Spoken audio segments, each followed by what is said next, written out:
Okay, good afternoon. Let us start.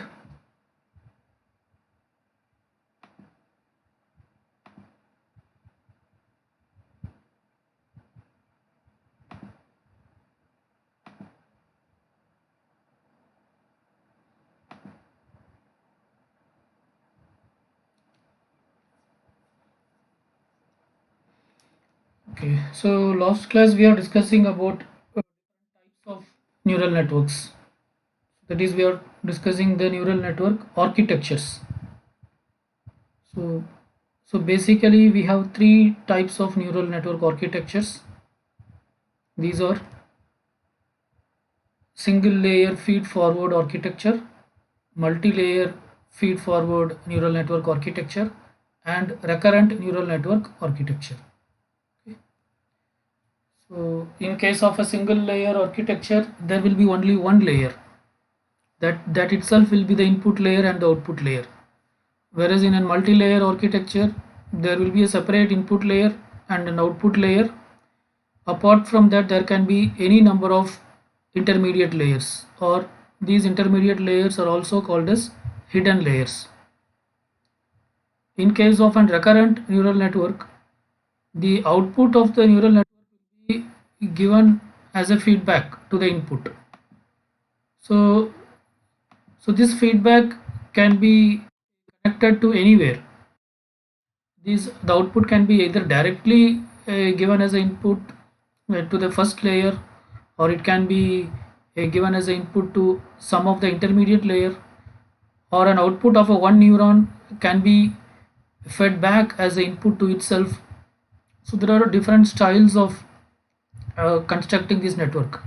So depending on how the feedback is given, based on that, this recurrent neural network or architecture was given different name. Like it can be either Hopfield network or Boltzmann machine, like this. Okay, I think we have discussed up to this, right? So now we'll be continuing with this. So like you may have a, so there is the question like, why should we have this many architecture? Why can't we do with just one model of neural network? uh, if you Let us try to answer that question. So why we have different types of neural networks? So let us consider a simple case where we have a single neural network. Okay, that is a single layer neural network. There is only one layer with two inputs. Okay, there is two inputs, right? And this is an activation function. So this is the input layer, and this is the output layer. So this type of model is also called a single layer. Okay, so this output is just added here, or here there is an activation function. It performs sigma wi fi, and it checks whether this value is greater than some threshold or not. So let us consider the threshold as theta. If it is greater than the threshold, it may output as 1, otherwise it will output as 0. So that's the whole idea. So basically here we consider only two inputs, x1 and x2. This third is not an input, it is actually the threshold. The theta is this is the threshold. It is used to check whether the input is, whether whatever the sum of all these things, the I mean the sum of the product of all these things, whether it is greater than theta or not. So that theta is represented here. It is not actually the input, it is the threshold. Okay, now this thing can be represented like this equation. Whatever the operation that is happening here, it can be represented through this equation. F is equal to, so we can say F is equal to W1 x1. X1 is the first input, W1 is the weight connected with the first input, X2 is the second input, and W2 is the weight connected with the second input. Okay, so this entire thing we have to check whether it is greater than theta or not. So theta also we can bring here in this equation, right? So we can say that theta, for theta also some weight parameter can be added, W naught theta. Okay, but I think you should understand theta is not a part of the input. it is used to, it is a threshold limit, but this can also be written in this equation. Okay, so otherwise you can say that w1, this you can w1 x1 plus w2 x2, it will be either greater than theta or it will be either less than theta. Okay, so it is this, or say for example it is greater than theta. So now we can bring this theta this side, right? By we can say that minus theta, like that we can bring it. Okay, so this sign is not matter, right? So with that idea, it was written like this. Now from this, what we can infer in the sense, basically this is looking like an line equation. If you see this, there is nothing but this is a line equation. So if you say a standard line equation, it is of this form: y is equal to mx plus c. So this is also something like this.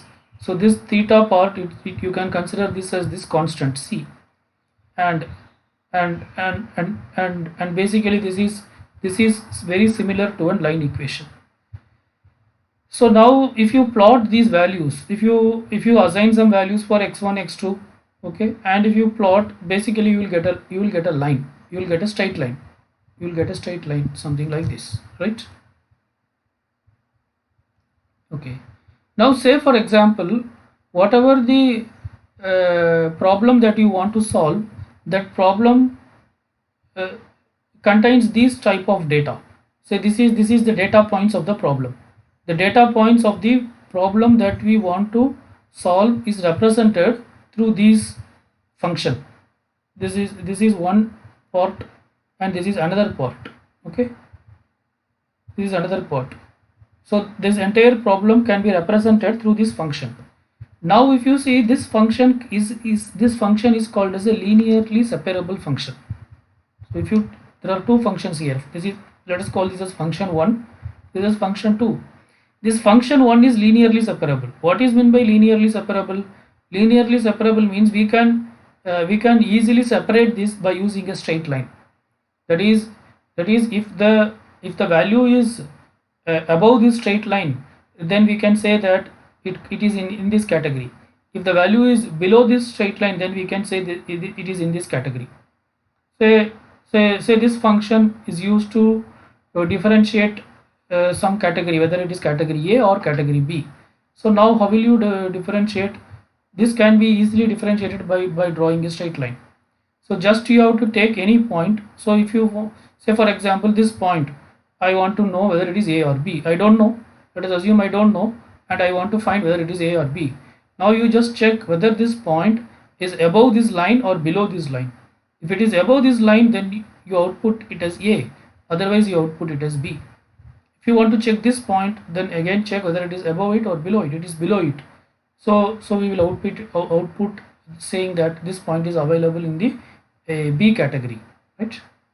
So this is a linearly separable problem. But if you take this problem here, if you see, this problem is represented through this function. So this function contains two categories. So this category 1 is represented like this, and category 2 is represented like this. Now there is no straight line which can separate this perfectly. Okay, for example, if I draw a straight line like this, then there are some points of this function which will fall in the other side. I have drawn a straight line. Okay, so I cannot say that whatever the point you give, say if you give this point and this point is above this straight line, so I will say that it is in A category. But if you give this particular point, this point is below this line, but still it is in A category, it is not in B category. So you cannot always say that if it is below this line, it is B category.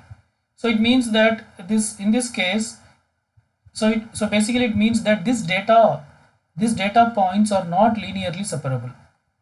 The data points corresponding to function f2 is not linearly separable. That is, we cannot separate it by using a straight line. Whereas the data points corresponding to this function, it is linearly separable. The data points corresponding to function 1 is linearly separable, but that is not applicable to function 2. Okay.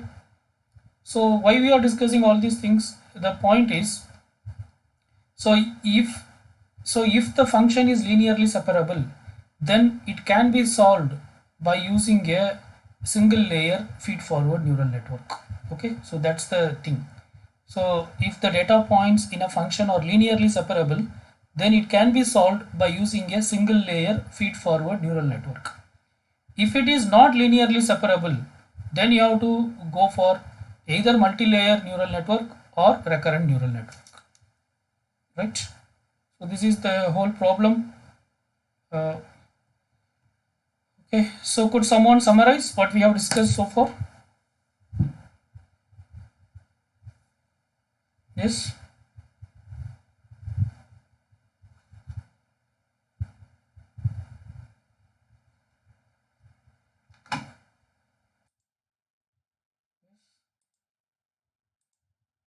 You following or not?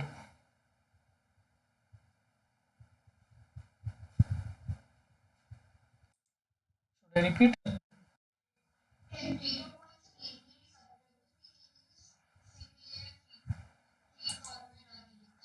Hmm.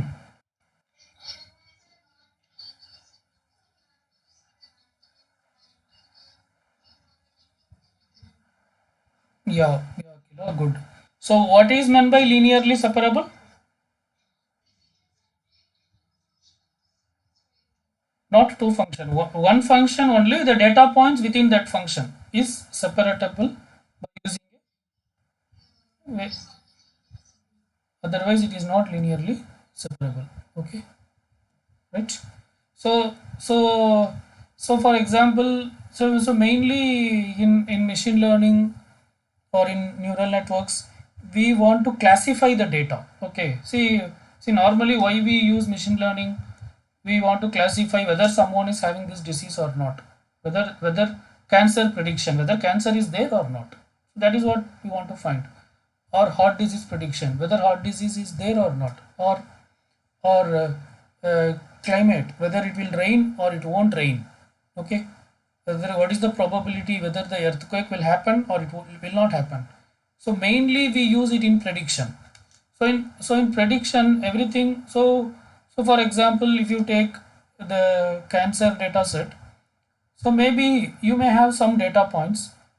See, we are, for simplicity, we are considering two parameters. Only we are taking the, for maybe in x-axis we'll take one parameter, okay, and in y-axis we'll take another parameter. Based on that we are plotting. But actually in reality there may be 10 parameters, 20 parameters, or even 100 parameters. But we cannot plot a graph and visualize those things. Okay, so that we are trying to understand with a two-dimensional data. So that's the thing. So for example, say these are the data points where so say a tumor will create a cancer or not. What is the probability that a tumor will lead to cancer or it will not lead to a cancer? Okay.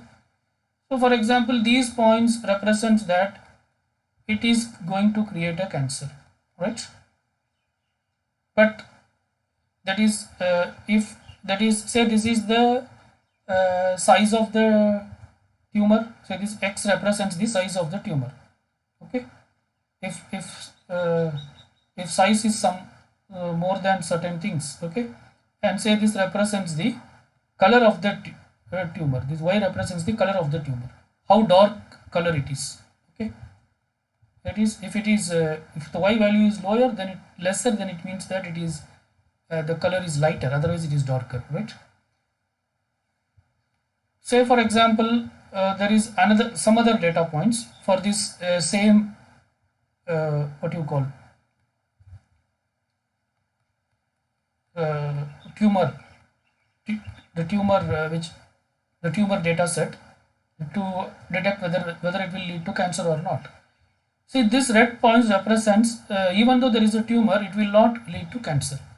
Okay, so this is based on experience. So you may ask, how do we know? It is based on experience. That is, say for example, you have analyzed this many patients, 1 2 3 4 5 6 7 8 9 10 11 12 13 14 15. So this is an individual who is having a tumor. His tumor size is something, so that is represented by this x. and the color is something, but it has not led to cancer. Okay, and this is another patient that he is having a tumor of this particular size and this particular color, which has not led to cancer. So like that we studied some individuals, but these are the individuals, they have tumor and it has led to cancer. Okay, now my question is this data is linearly separable or not?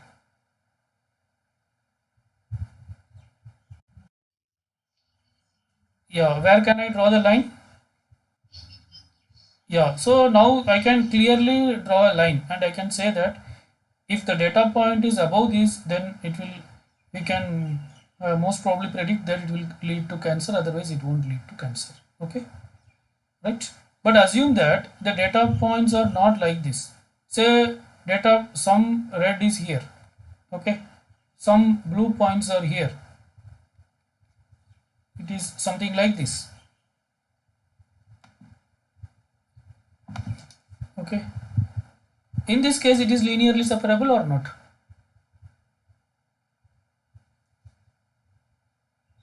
Now is it linearly separable or not linearly separable? Pardon me, somebody is telling something. Now is it linearly separable or not? So now it is not linearly separable. Yeah, so now we want a different function how to separate this. Okay, so so the point is, if the data points are linearly separable, then it can be solved by using a single layer feed forward neural network. If the data points are not linearly separable, then we should go for either multi-layer feed forward neural network, or we should go for recurrent neural network. Okay. So let us try. So this is the whole idea. Now let us try to understand this same concept, linearly separable and non-linearly separable, by using the AND logic and XOR logic. Okay. So if you see the logic for AND, see this is the logic for AND, which we have already discussed. I think you remember.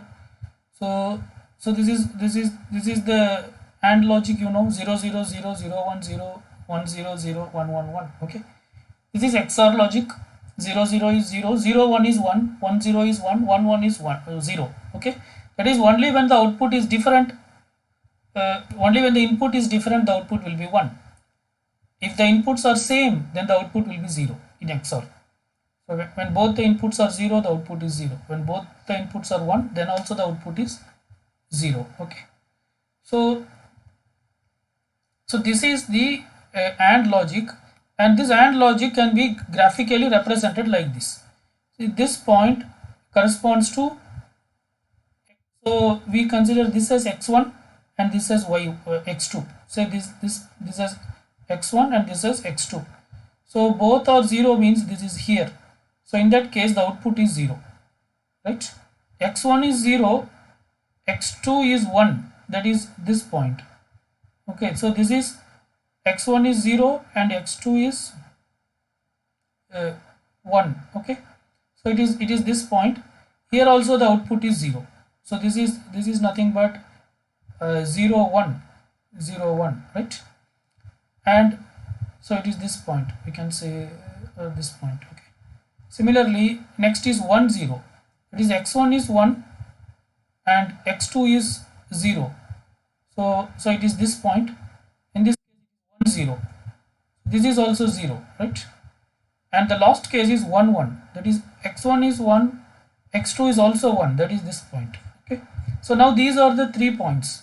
This is 1 point, this is 1 point, this is 4 points. 1, 2, 3 and 4. Now these data points are linearly separable or not? So what are the outputs? One is 0, another one is 1. So all these are zeros. This alone is 1. Is this linearly separable? Or? Yeah. So there is a straight line. So only this point is 1, remaining all are 0. So this straight line can easily separate it, right?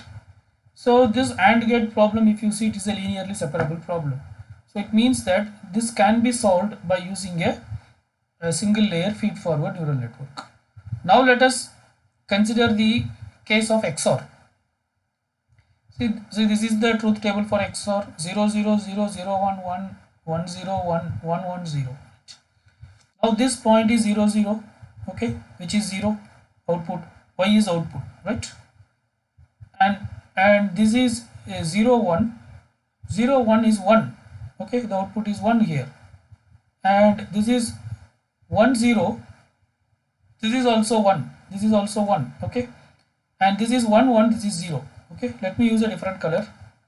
So now if you see, these points are the one which, the green one or the output with 1, and the orange one or the output with 0. So these are the data points. Is there any way to linearly separate this data point? So this is not linearly separable, right? I cannot use a straight line. Is there a, can I draw like this? You can try. So there is no straight line which can separate these data points with output 1 and the data points with output 0, right? So such problems are not solvable by using a single layer feed forward neural network. So now we should go for multi-layer feed forward neural network, right? So that's the whole logic is about, right? So far whatever we have discussed, these are called as binary classification problem. Two classification, it's otherwise called as binary classification. So binary classification means we are saying whether it is yes or no. So here there are only two possible outputs, right? 0 or 1. There is nothing else. So that is called as binary classification. So it's not only with binary classification. So it can be also what you call n-dimensional problem space with multiple level of classification. So then also it's the same case. The same concept can be extended to n classification problem also. So that means if it is not linearly separable, then you should use a multi-layer feed forward neural network or recurrent neural network. So here is one solution for the XOR problem by using a multi-layer feed forward neural network. Okay. So here basically we are using one input layer. See, this is the input layer, one input layer, one output layer, and one hidden layer. This is the input layer, this is the output layer, and this is the hidden layer. Okay. So here we are just giving the input. So this is whatever the value of x1, and this is whatever the value of x2. So both are nothing but it can take either 0 or 1. This can also take either 0 or 1, and these are the weights. So this is the first weight, which is, so you can say that this is W11, okay, and this is W12, this is W21, this is W22, right? These are the weights, okay. So all these weights are assigned with value 1, 1, 1, 1, 1, right? And this activation function, here is an activation function. So you can call this as either activation function or transfer function. In the last lecture we have discussed that this is transfer function, but general term in machine learning or deep learning, the term is actually, it is activation function. Okay, so it is just a terminology. You can call it as either activation function or a transfer function. So this activation function or transfer function will contain the threshold limit. That is, if it is more than 0.5, this is going to output 1. Whereas this activation function, this is a neuron, this is a neuron. The neuron here, this neuron will activate if it receives an input which is greater than 0.5. That is the logic. This neuron will activate if it receives an input which is greater than 0.5. If it is greater than 0.5, it will output 1. And this neuron will activate if the if it receives an input which is greater than 1.5. If it is greater than 1.5, it is going to output -1 here. Okay, it is going to output -1, right? So that's the whole logic. Okay, so now you can see here. So let us assume. See, let us assume the input is 0 0. So if it is 0 0, what will be the value here? what will be the value that is coming as the input to this neuron. So let us call this as n1 and this as n2. Oh, normally what it will be coming? Yeah, 0. So it is basically WIFI, right? Sigma WIFI. So this is, even though the weight is 1, the input is 0, right? So it is uh, both are zeros. So it is 0 into 1. Here also it is 0 into 1. It is 0. So what it is going to output? 0. No, it is 0 only. It is going. Yeah. Only if it is greater than 0.5, it will give 1, right? So this here also it will be, and what it is going to output? This also 0. Yeah. So this both zeros will be combined here, right? So I mean this is also an activation function. So here we are, what we are doing is we are just mm, see, this is weight. Uh, I'm sorry, this is a weight. Okay, this minus one, this one is a weight. Okay, this is not output, right?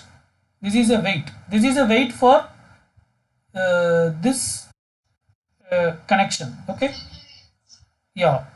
Okay, so say this neuron is n1, then this is one of the weight. Okay, and this is another weight. Okay, so in this case, here we get the output. Here the input is 0. Here also the input is 0. So 0 into 1 is what? 0 into 1 is 0, right? And 0 into minus 1 is also 0. Both will be added and it will come here. If this is greater than 0.5, it will result in 1. Otherwise, it will result in 0, right? So here everything is 0, so it will be 0, right? Assume the second case. If it is 0, 1, this is 0, this is 1, right? Now, what will be the input here? I mean, what will come to this activation? Yeah, so 0 into 1 is 0. Yeah, plus 1 into 1 is 1. So, which is greater than 0.5.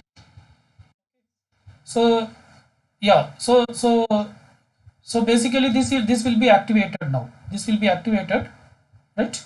So what will happen? This 0.5 will be 0.5 will be multiplied with this one. 0.5 into 1 is 0.5. Similarly, if you see this way, here what will be the input for n2?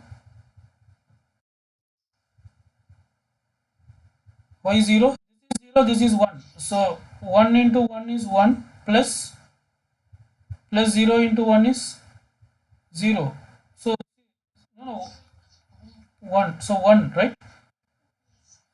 So so which is so this is 1, right?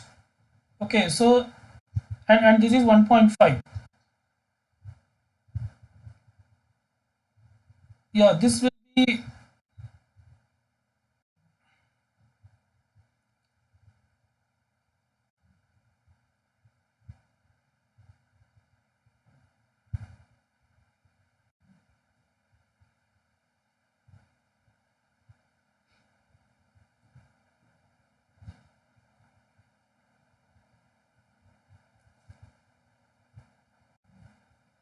yes, so this is 1.5.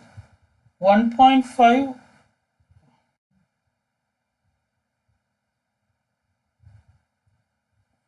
minus 1.5 minus 1.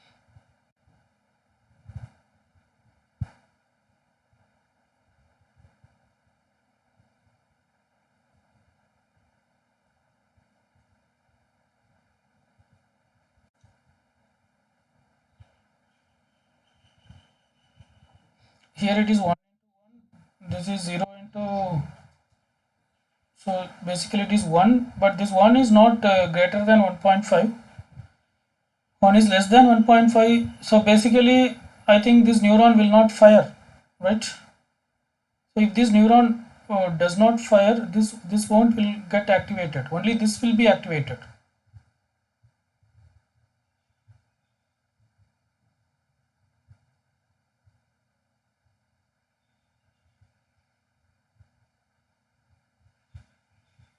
(1.5) into -1. Okay, so let us consider the other case. Say this is 1 and this is 0.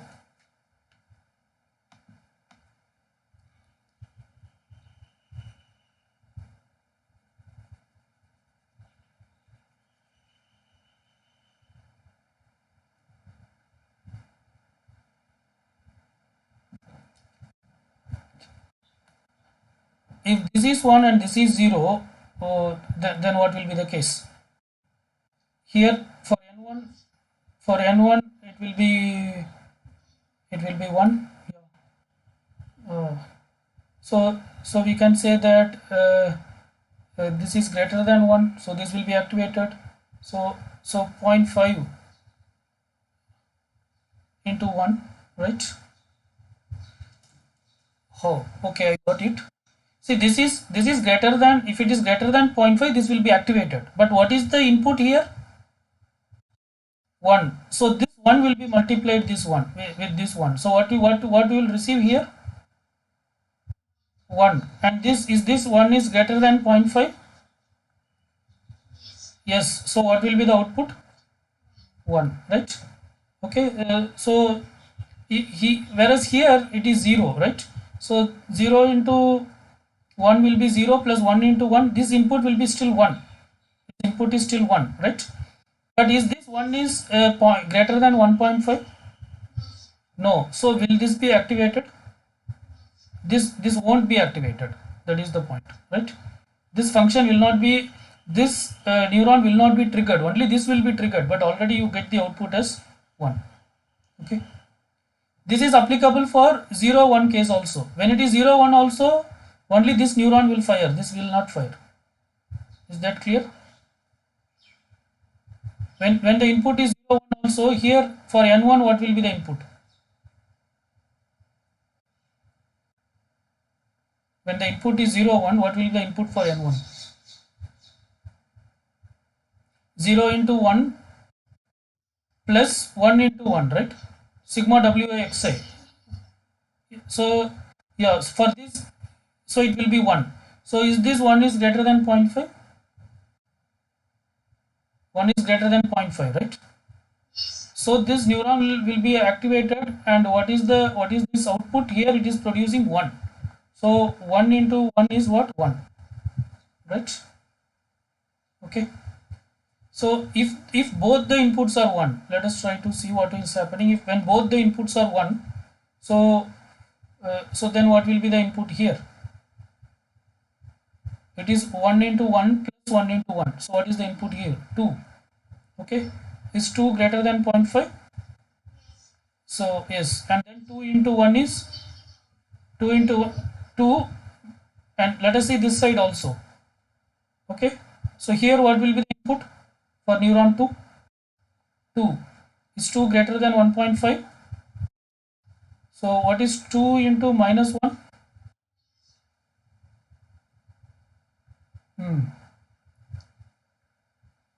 -2. And then this 2 should be added here. That is what? Summation. This is what? So 2 minus 2 is what? Okay, is 0 is greater than 0.5? So what will be the output? 0. Is that is clear? So that is how it works, right? So when the input is 0 1, or when the input is 1 0, which neuron will fire? Let us, out of these two I am asking, out of n1 and n2, which will fire? I mean, which will be activated? Yeah, only this will be activated, this will not be activated, right? Okay. So this is the logic. So the idea is what we are discussing in the sense this is not so here we are using three layers, right? This is input layer and hidden layer and an output layer.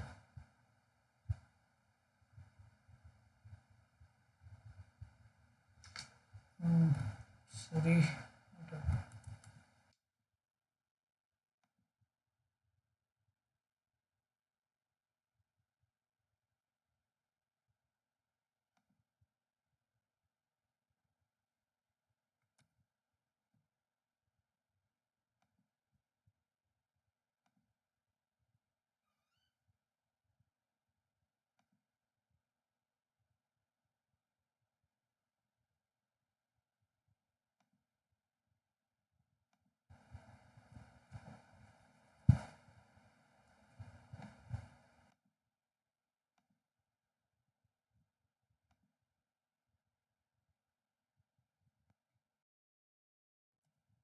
Okay,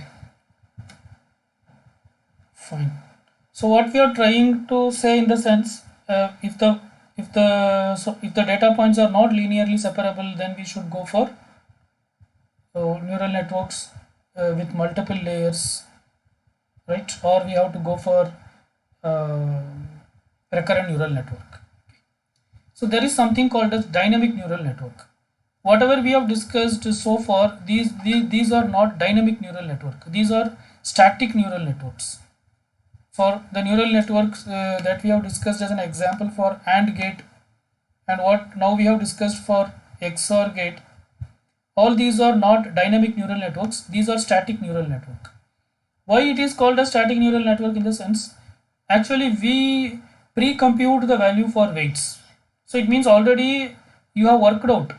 You have worked out with pen and paper or you have written some program and you have already found the weight. And you have already found the weight and you have fixed the weight here. And this weight is not going to change. Will these weights change? Will this weight will ever change in case of XOR problem or AND problem? It won't change. You have already fixed this weight, and any input you give, it will work properly. It won't create any issues. But this will not be the case with the real world problems. In real world problems, you cannot permanently fix the weight like this. The weight should keep on update depending on the data, right? For example, say that cancer prediction, as of now your dataset may contain 100 data points. So based on these 100 data points, you may identify some weights for these parameters. Say there are four parameters, x1, x2, x3 and x4. Then for each of these four parameters you may fix some weight like w1, w2, w3 and w4. Okay, you in the sense the program may fix some weight. That weight is identified for these 100 data sets. Say tomorrow another 50 data sets were added to this. Now the data set is not same. Previously it was 100, now it is 150. Now accordingly this weight should be adjusted. Okay, accordingly this weight should be adjusted. So so what I'm trying to emphasize in the sense, please try to understand this. The In the real world, the input will keep on come. According to the input, the behavior of the data points will change. When the behavior of the data point changes, the weight should be automatically adjusted. So if you want to adjust the weights automatically, then we cannot do that with static neural network. Then we need a dynamic network. A dynamic network is one which will automatically update its weight, right? So that's what is called as a dynamic neural network, right? So how it is going to update the weight in the sense, see, most of the real world neural networks are dynamic neural network. There is nothing like static neural network, right? If it is a static neural network, then actually we don't need artificial intelligence itself. We can solve using normal programming. The question of AI or machine learning comes because the weight should be adjusted dynamically. Okay, so uh, I will give you with I will try to explain with an example, but how it dynamically adjust in the sense, it is actually based on the user input only. Say for example, we have some 10 data points. let us assume this way. For a simple case, let us take, yeah, uh, assume that these are uh, data points x and y. Say x is the input and y is the output. Okay, so if x1 is input, then say if x1 is 10, then y1 output should be 25. Say if it is 15, the output should be 35.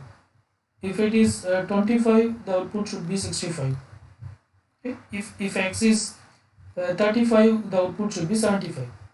Okay, like this, there is some data points you have, right? See, I have given only one x for simplicity. It can be multiple x, right? Say, or otherwise, say, let us assume that you have x1 and x2. Okay, so x1, if a, but still y is the output. Y is the output. X1 and x2 are the input. If x1 is 10 and x2 is 20, then the output should be 25. If x1 is 15 and x2 is 10, then the output should be 35. If x1 is 25 and x2 is 5, then the output should be 65. If x1 is 35 and x2 is 7, then the output should be 75. Okay, so these two are the inputs. This is the output, right? Say for example, we have designed some neural network for this. So the inputs are what? X1 and x2, x1 and x2, and there is some weight for connected with this w1 and w2. Okay, and there is some activation function. So this activation function produces the output, right? Okay, say for a given weight, for say assume that x1 is 10 and x2 is 25, it should produce the output what? It should produce an output 25, right? But say that it is producing an output 20. This is producing an output 20, but actual output is what? 25. So now what this neural network will do in the sense, it will calculate the error. How it will calculate the error in the sense, the error will be calculated by subtracting the actual output from the predicted output. Okay. So what is the predicted output here? Predicted output is 20. The actual output is 25. So do the subtraction. 25 minus 20 is 5. So it means that the error is 5. So that will be given as a feedback.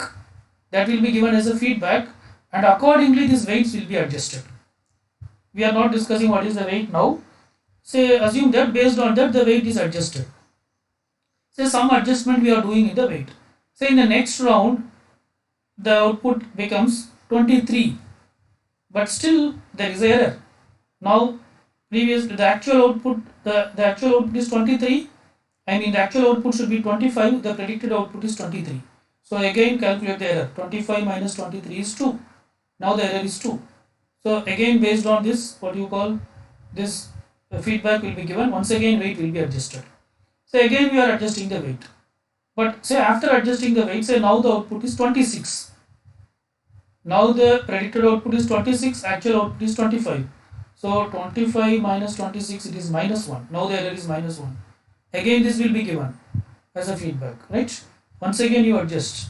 Say after adjusting this time, say the output may be 25.5. So again calculate the error. 25 minus 25.5. Now the error is what? 0.5. Again give this error as a input and adjust the weight. So now if you adjust, now it may be something like this. Now you may get an output 25.05. Okay. So now if you subtract 25.05 minus 25, what is the error now? What is the error? Error is 0.05, which is very small, right? So when it is 0.05 or something like this, you may try to ignore it, right?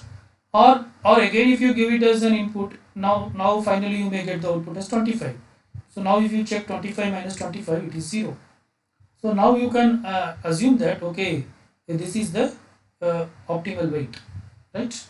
So this is how the neural network learns. So this learning process actually happens. So basically the entire story is updating the weights, identifying the correct weight. So this weight will be, if it is dynamically adjusted like this, based on the actual output and predicted output, if the neural network automatically adjusts its weights, then such neural networks are called as dynamic neural network. So most of the neural network that we are using in deep learning, all those things are dynamic neural networks, right? So the whole logic, it is in finding these right correct weights. So whatever we have discussed now, that is explained through this diagram. So this is the input, the whatever x1, x2, all the inputs are given here, and this is the neural network architecture. The whole architecture is represented through this box. You may have any number of neurons, you may have any number of layers, there may be multiple hidden layers, but the entire neural network is this, and this is the output. Now based on the output we calculate the error. So calculating error is what? Just you subtract the actual predicted output from the actual output. Okay. Sometimes we do what is called as, we calculate something called as squared error difference. So in that case, the actual output minus predicted output. So this is actual output. We'll call it as AO minus predicted output. Will take the whole square. Okay. It means we are increasing the difference. Okay. So if the difference is 2, then we are making it 4. That means we are making the linear network to believe that the error is huge. Even if there is a little error, we are doubling the error. Okay. So that the neural network will what do you call, will adjust appropriately with that intention. So we calculate the error, and that is given as a feedback to the neural network. So this feedback, the intention of the feedback is to adjust the weight. So adjust the weight, again calculate the output, again calculate the error. Keep on doing this process. How long you should do this process, that will be decided by the programmer. How long you should do, in the sense, either until the error becomes 0, that is one option, but for some problems the error will not become 0 at all. You may repeat this process for even 1000 times or 10,000 times, or you may do this for whole day, but error may not become 0. So in that case, the programmer may decide that if the error is less than certain value, I will stop, because that much is fine for me. So the programmer may program such a way that if the error is less than 0.5, let us stop the process. Okay, or it depends on the problem. So depending on the problem, certain degree of error can be acceptable, right? You cannot always insist on 0 error, right? In most of the real world problems, that is not possible. For example, when you meet a doctor, say even the doctor is a very famous doctor, say he is a neurologist, okay, so he may give medicines, or he may predict the disease correctly 99% of the times. Maybe 1% he may be missing. Okay, that will happen with human. So why? Because there are outliers, right? So this type of problems also like that only. So we cannot expect that it should always give 100% result. That may not happen. Okay. So this is the whole idea of dynamic neural network. So could someone say what's the difference between static neural network and dynamic neural network?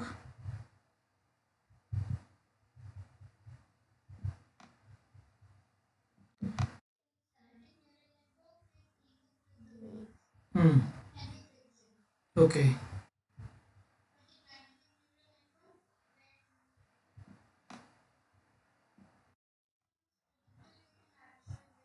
Hmm.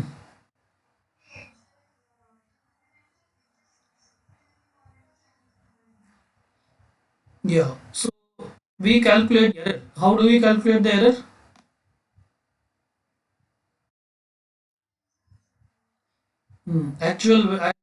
Not weight, output. Actual output minus predicted output. What is squared error difference? For simple, actually I told you actual error minus predicted error. But in mostly we do squared error. Okay, we don't just subtract. What we do, in the sense, we perform, say for example, actual output minus predicted output the whole square we do. That is what in the real world we do, right? Why we are doing this square?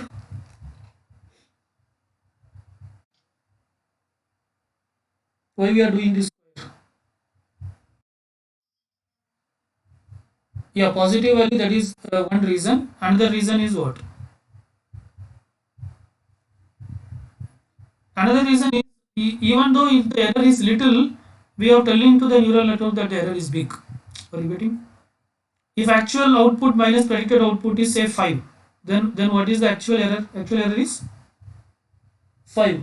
But what will be actual error minus predicted error the whole square? It is 5 square, right? 5 square is 25. So it means even though the actual error is 5, we are saying that the error is 25. So it means we are exaggerating to the neural network. We are not giving actual error. We are giving that the network is more error, like that we are telling. Okay, so that it will adjust the weights accordingly, right? So that's the point. Okay. Of course, one of the reason is sometimes it may go into negative values. So to make sure that it is not a negative value, so that is also one of the reason why we square it. Okay. So this is the whole concept by which the neural network works. So this is the crux of this whatever we have discussed so far. For linearly separable problems, it can be solved by using single layer feed forward neural network. For non-linearly separable problem, we have to use either multi-layer feed forward network or we have to use dynamic neural networks. Okay, recurrent neural networks or dynamic neural networks. Okay, so that is recurrent neural networks can also be called as dynamic neural networks, or we can say that recurrent neural network comes under the category of dynamic neural networks because there is a feedback. So wherever there is a feedback, that is actually a dynamic neural network. Okay. So this is about neural network architecture. Yeah. Yes.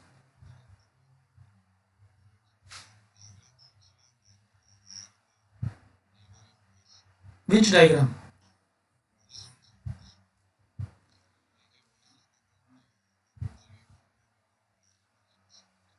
Hmm. See, this is very simple. See here, this is the actual input, right? This is the inputs, right? And this is the neural network architecture. Whatever the neural network we have discussed, like it can be either a single layer neural network or a multi-layer neural network or a recurrent neural network, whatever it may be. And whatever the output comes from the neural network, we see. Let us assume that we know the all the outputs also. So if you say that the x1, x2 and y, these are the input and y is the output. So say if x1 is 2 and x2 is 4, y should be 7. If x1 is 7, x2 is 5, y should be 9. If x1 is 6, x2 is 3, y should be 10. So this is something like this. Okay. Say for example, for one input, say x1 is 2 and x2 is 4, 2 comma 4. For this, assume that the neural network is giving an output, say 10. Okay. This is the predicted output from the neural network. What is the actual output? What should be the actual output? Yes. This is the actual output. Assume you know 7 is the actual output. So now how much is the error?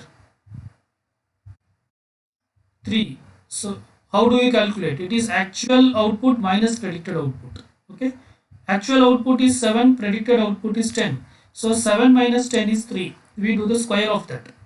So it is 3 square, which is 9. So this much error is there, like that the error will be calculated and that will be given as a feedback to the neural network. Based on this error value, the neural network will adjust the weight. Okay, now it will adjust the weight. So this is not only x1, it has, so normally it is what, w1 x1 plus w2 x2. So for every input x1 and x2 there is a weight connected, w1 and w2. So this w1 and w2 will be accordingly updated. Say after updating the w1 and w2 for one round, assume that now the output is 8. Okay, now how much the error? Now the actual output is 7. What is the predicted output? 8. 7 minus, yeah, that is 1. Okay. Now this is the new error. Again, this will be given as a feedback, and once again it will update, right? So after updating, so now you are getting an output 9. Now the predicted output is 9. Say or yeah, so now the predicted output is 9, and the actual output is, or let us assume the predicted output is 7.5 and the actual output is 7. So 7 minus 7.5 is minus zero point 0.5. Okay, minus 0.5 the whole square, which is 0.25.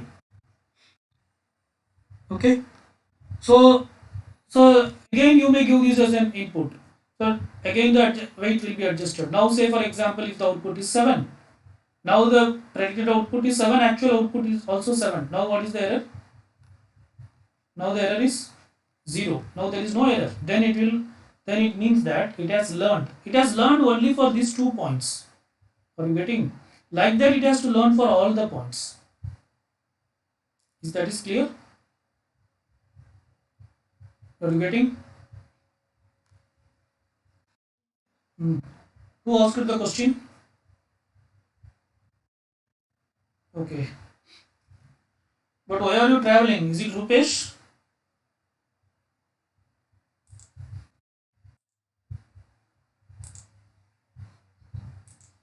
Okay. Fine. So this is the whole logic. So see, but I have told for only one data point, but it should be synchronized for all data points. The weight we are finalizing, no, that weight should be applicable for all data points. Okay.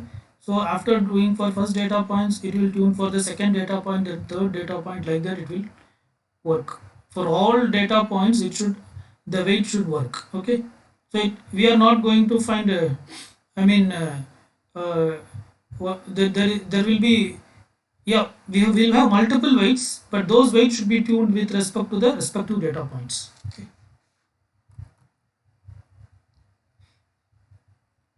So this is the idea with dynamic neural network.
Okay. So the next topic that we'll be discussing is learning. So learning is actually a core concept in neural network. So basically it is through this concept learning the weights will be adjusted. So what are the different types of learning that is available in neural network? So that's what we are going to discuss next, the concept of learning. So learning is actually basically it is inspired from humans. So as a human we also learn, right? So for example, to a human generally their parents teaches as a child, and then the child learns. Okay. Similarly, the neural network also learns. So how the learning happens, that's what we are going to discuss. So these are the different types of learning we have. So basically, at top level, the learning in neural network can be classified into three categories. These are supervised learning, unsupervised learning, and reinforced learning. Again, supervised learning can be, there are two types of supervised learning. One is called as gradient descent, the other one is stochastic. Again, in gradient descent, there are two types, least mean square and backpropagation. In unsupervised, we have these two types, Hebbian and competitive learning. So we'll be focusing more on these techniques, gradient descent, least mean square and backpropagation. We'll be just discussing an introduction to this Hebbian learning and competitive learning. So first let us try to understand what is meant by a supervised learning. See, the previous example what I have told you, that is actually a learning process. Learning is nothing but adjusting weights. How the neural network adjusts the weight. So that process is called as learning. So whatever the example I told you, that actually comes under supervised learning. So I have said that we have some data points and then we see what is the actual output, and then we predict an output and we perform actual output minus predicted output the whole square, and depending on that we will calculate the error, and this error will be given as the input, and again the weights will be adjusted, so on and so forth. That is actually an example for supervised learning. So why it is called supervised learning? Because this type of learning is possible only if you know the actual output. If you don't know the actual output, this is not possible. Right? Only if I know what is the actual output, then only we can use supervised learning. If you don't know the actual output, then the concept of supervised learning is not possible. Okay. So basically supervised learning means you know for all the data points we know what is the input and also what is the output. And initially we assign some dummy weights. So in the entire neural network our objective is to find the weights. So we don't know the weights. Initially we don't know the weights. So we assign some dummy weights and then we run the neural network and we check what is the output. And then we see whatever the output, that is the predicted output, then we check the difference between the actual output and the predicted output and we calculate the error. That will be given as a feedback. Again, based on the feedback, update the weight. Again check the error. Again update, keep doing this. So this process is called as supervised learning. Why it is called as supervised learning? Because we have something called as training data set. Okay, and in the training data set we know what is input, you know what is output, everything we know. That is you are given with the input and output. So with the actual output we are comparing the predicted output and we are adjusting the weight. Such a mechanism is called as supervised learning. Right? So if you want me to explain further, the logic is that say for example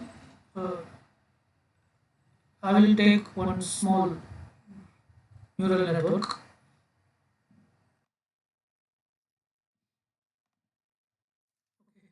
Assume that this is x1, this is x2. Okay, say this is w1, this is w2. Okay, so this is what this is an activation function which is sigma wi xi. Okay, so this is the output we want to find, right? Say for example this is the weight we want to calculate, right? So these are the two inputs x1 and x2 and this is the output y.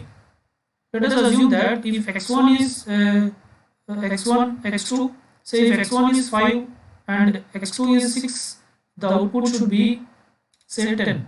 Okay, so if x1 is 7, x2 is 8, the output should be 12. Let us assume this is two data points alone.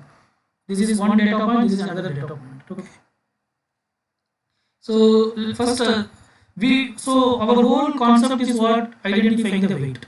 So how will you know what is the weight in the first round? So in the first round we don't know the weight, obviously. So in the first round you have to assume some weight. Okay, when you initially start the neural network for the first time, you should assume some weight. So let us assume the weight as 0.5. Let us assume W1 is 0.5 and also let us assume W2 is 0.5. If W1 is 0.5 and W2 is 0.5, if X1 is 5 and X2 is 6, what will be output here in this activation function, what it will produce? What is not? Yeah, what is that? 5 into 0.5 is 2.5. Okay. 6 into 0.5 is 3. 2.5 plus 3 is 5.5. Okay, this is what predicted output. But what is the actual output? 10. So what is the error? 10 minus 5.5, which is 4.5, right? 4.5. Yeah, what is that? Okay, let us not bother about that. So this 4.5 whole square, that is given as the input here. Okay. So one more thing you should understand. If the error is a positive error, so in this case it is a positive error because 10 minus 5.5 is a 4.5 is a positive number. If it is a positive number, you have to generally increase the weight. Okay. If it is a negative number, you have to decrease the weight. So now should we increase the weight or decrease the weight? Now weight should be increased or decreased? Increased. Okay. So let us assume that we are increasing. Say W1 we are making 0.7. Say W2 also we are making 0.7. Now what will be the output in the next round?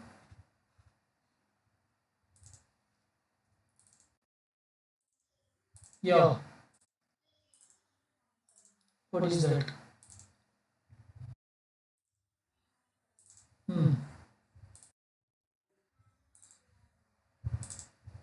Okay. So the output is 7.7, right?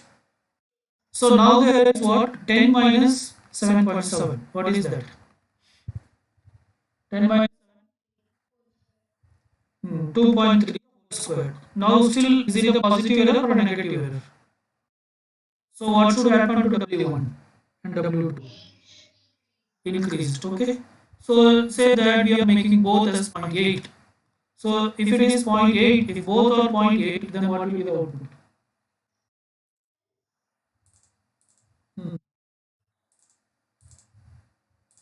4 plus 5 into 0.8 plus 6 into 0.8. What is that? 8.8, right? So what is the error now? 10 minus 8.8, what is that?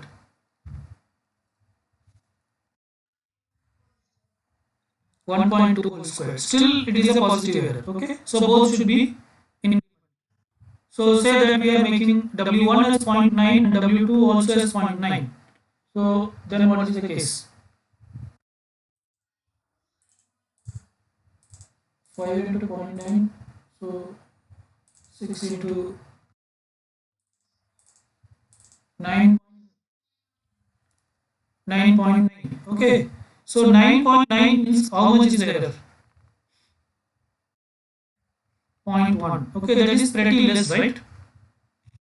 So here you can stop here. It is so. I mean the difference is very less between the actual output and the predicted output. Okay. So maybe you can either ignore this because the error is now very small, right? Or still if you want to improve, still it is a positive error. So if you now if you increase, say for example, we are making W1 as 1 and also W2 as 1, then what will be the output? Yeah, 11, that is 11 minus 10 minus 11 is minus 1. Okay, which which is a negative error. What it says? Decreased. Okay, so already, so let us assume that let us decrease one weight. So let us keep W1 as 1. Let us keep W1 as 1. Let us make W2 around 0.9. Now what will be the output? 5 plus 6 into 0.9. What is that? 10.4, right? Right? 10.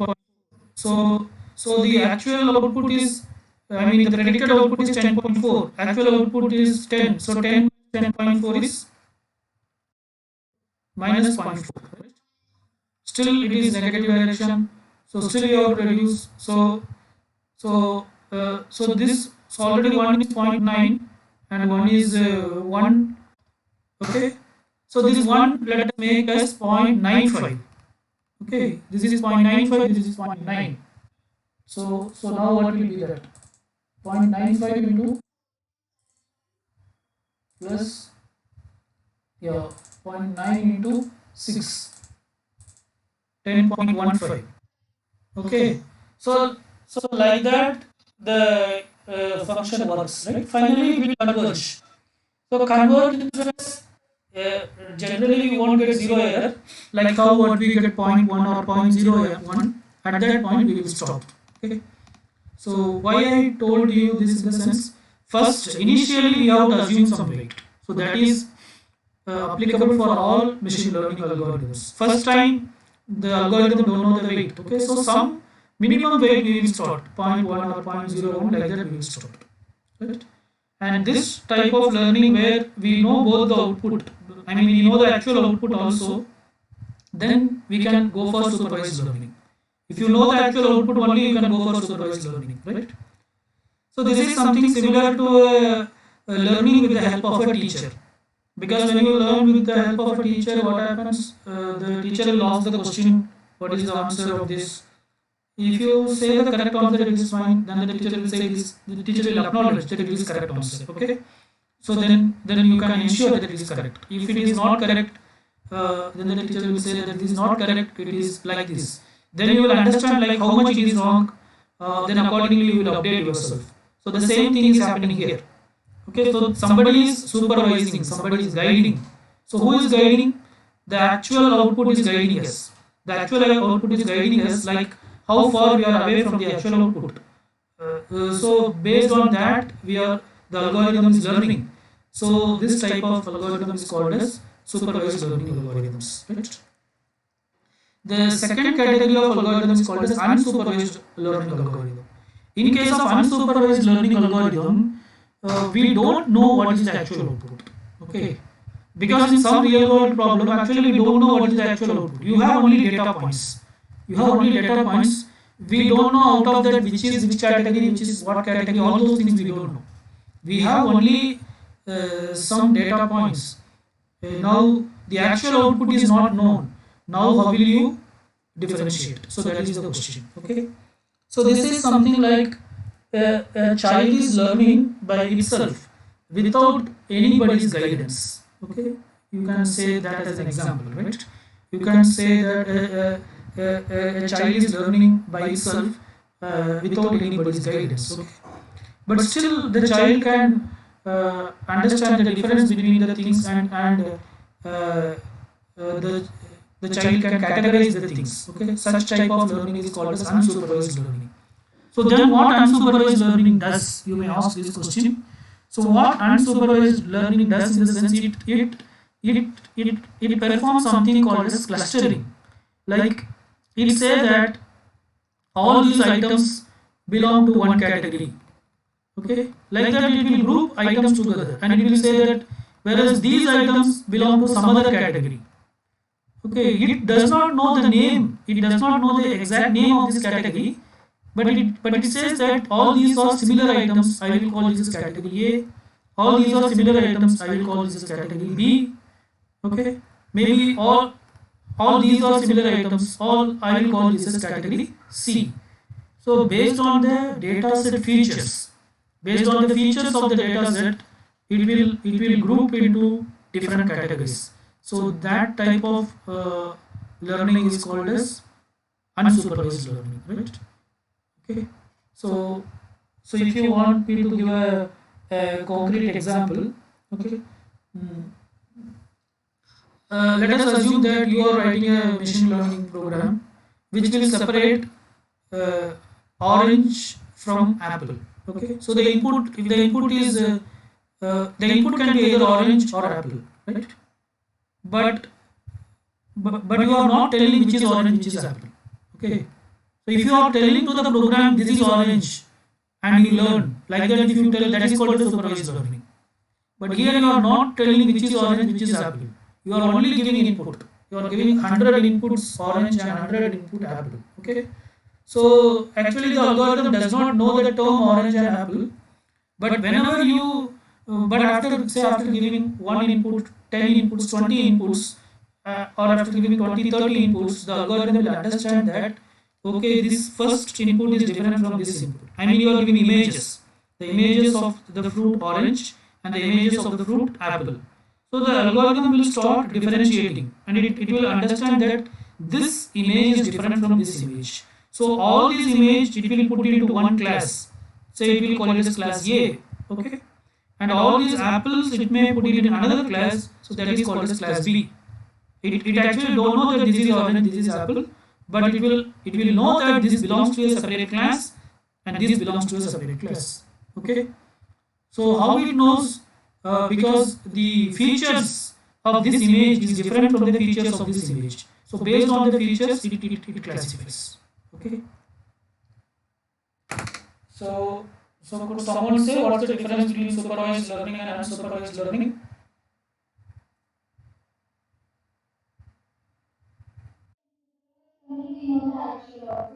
Hmm.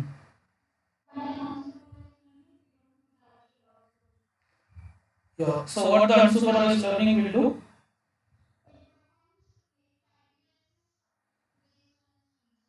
Yeah. Based on the features, it categorizes. It gives some label like A, B, C. It don't know the actual name. Okay.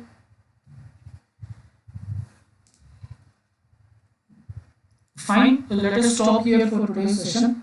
Okay. So 3 o'clock the quiz 3 will start.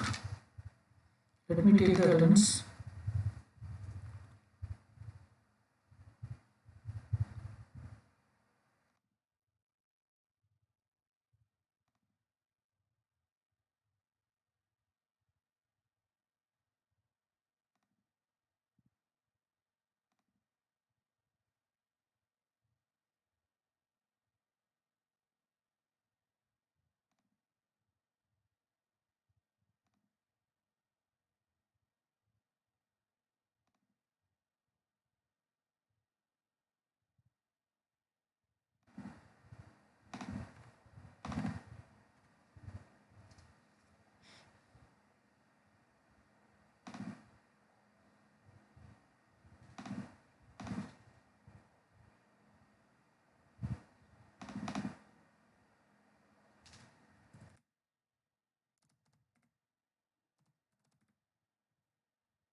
32 Gautam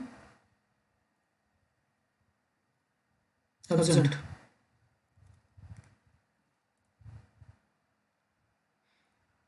Lohit 79.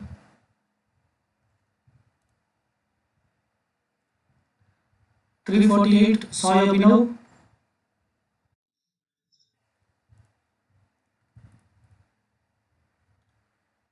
351 Rupesh.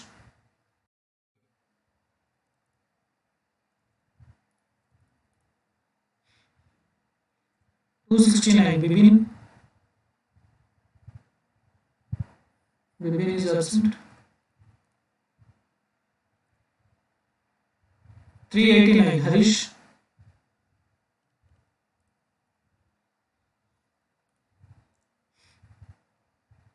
200 Akilo.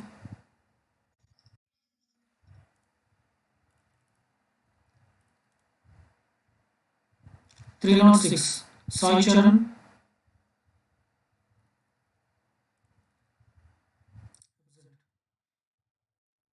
410.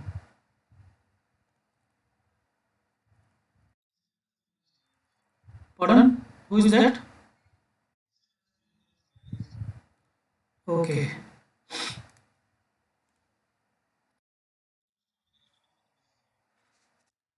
So as usual in the previous quiz, how many we had? 20 or 25, not more than that.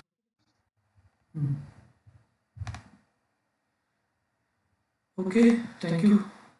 I'll share the Google form.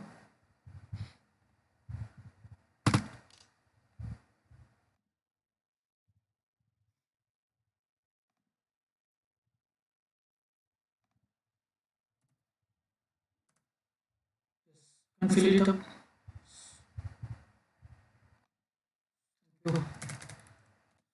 o'clock. You can inform others also.